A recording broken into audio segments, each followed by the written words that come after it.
My visual analysis will be on Louise Dahl Wolfe, who was an American photographer. So, starting with who she was and how she got to be a well known photographer, she was born on November 19th, 1895, in San Francisco, California, to two Norwegian immigrant parents. She attended school at the California School of Fine Arts, which is actually now known as the San Francisco Institute of Art. And interestingly enough, her studies actually did not specifically include photography, but rather she studied design, color, and painting. When she graduated, she worked designing electric signs and interiors, which she was actually very unhappy doing. And at this point, she had a lot of creativity, but she just hadn't realized her potential as a professional photographer yet. In a book titled Louise Dahl Wolfe, A Retrospective, author Vicki Goldberg actually quoted Dahl Wolfe as saying, quote, "That's when I became interested in photography, because I was so bored." Dahl Wolfe ended up going back to school at Columbia University in 1923, and she studied design, decoration, and architecture. She still wasn't specifically studying photography, but she was learning a lot of things that would eventually help her in the career that she ended up going into. She became more interested in photography specifically while traveling with photographer Consuelo Kanaga, and on this trip she actually also met her husband, an American sculptor named Meyer Wolfe, in 1928. Her first published photograph was called Tennessee Mountain Woman, and it was published in Vanity Fair in 1933 under the title The Smoky Mountaineer. So, when her photography career really started, she moved to New York City and opened a photography studio, which she maintained until 1960. She worked producing advertising and fashion photographs for Women's Home Companion, Saks Fifth Avenue, and Von Witt Teller.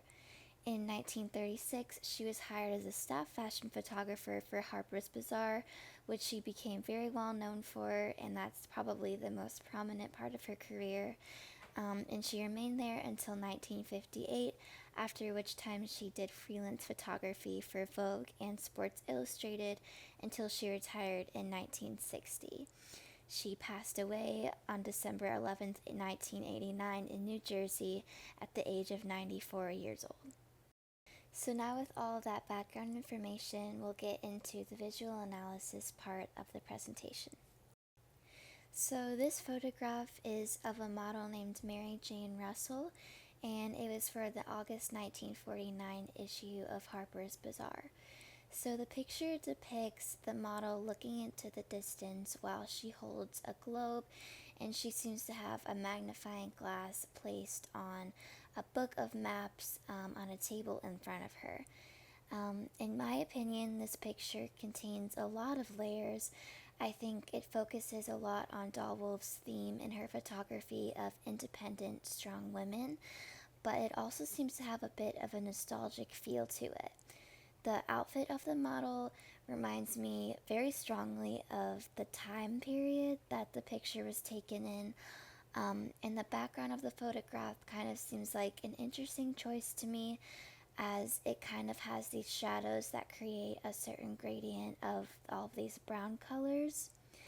Light seems to be coming in from the model's right, and she's looking toward it, which creates a sort of spotlight in front of her and shadows and darkness behind her, which I think is interesting and seems to tie into the overall message of the photograph. Holding a globe, it almost seems like she maybe spun it and chose a random place that she landed on, and then maybe she found it on the larger map and is looking at it with the magnifying glass. But I think that the interesting shapes and figures on the map and the globe suggest that it isn't a normal map, but something maybe more abstract and kind of intangible. She's positioned exactly in the center of the photo, but the way that she's looking off to the side almost makes it feel like the photo is tilted a little bit towards the right. I would say that the focal point of the photograph is the globe, as all the other colors are kind of dull compared to it, so it kind of immediately draws the viewer's eye. I think the color choices are also really interesting because they all seem to be shades of like this brown color or very dark green, which kind of give the photo a sense of exploration or discovery.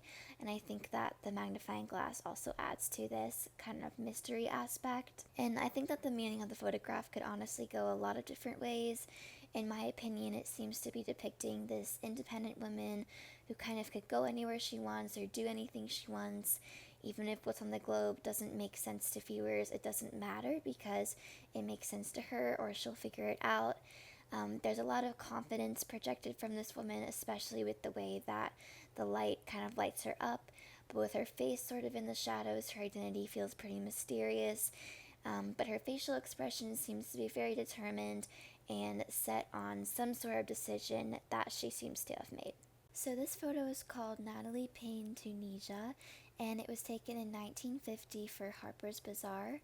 The photograph depicts a very calm-looking woman with her eyes closed, slightly leaning with her elbow on some sort of pillar, and she seems to be wearing very comfortable, leisurely clothing. It's not exactly a black and white photograph, but more colored in all gray tones.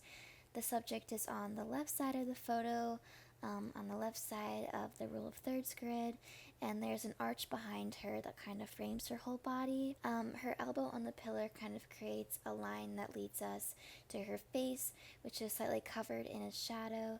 The lighting seems to be coming from the bottom left of the scene, and behind the archway is kind of just light, giving this photograph almost like a heavenly feel. So the picture almost gives me a sense that the woman has just this total peace because of the comfortable clothing, soft colors, and bright lighting behind her. The atmosphere and her demeanor kind of seem like she's as calm as can be. Everything kind of fits perfectly in the photo. Her elbow on the pillar, the angle of her fitting perfectly underneath the arch, and the shadow crossing her face just at the right angle. Um, I also like the kind of just peaceful feel to this photograph. It almost kind of feels like she's in another dimension. It makes me wonder a lot where the light source is coming from, where the photo was taken, and also what actually was behind that arch, and how she got it to just have just a big block of light. So this is an untitled photograph from 1957 of an actress named Lauren Bacall. I really love this photo because of just the really fierce and intense stare that the model is giving.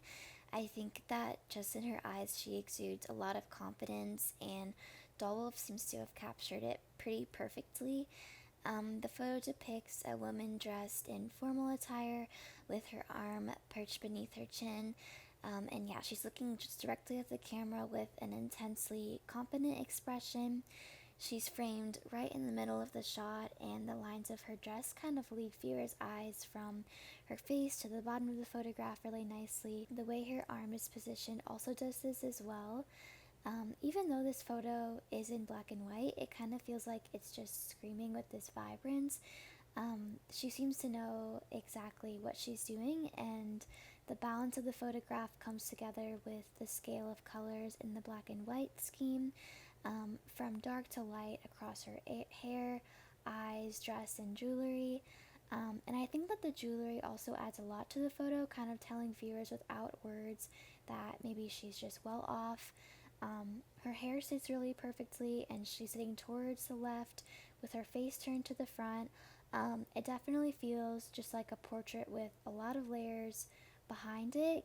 And the model's eyes kind of just convey this really intense confidence.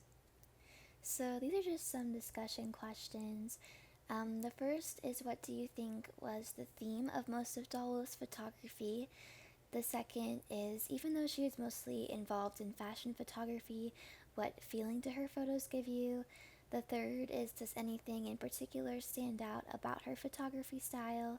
The fourth is that she kind of had a nonlinear path to becoming a photographer, so does anything about her background surprise you? And then the last one is just, what do you think about the choices that she made between choosing between color and black and white photographs? And this is just my works cited page. Thank you for listening to my presentation.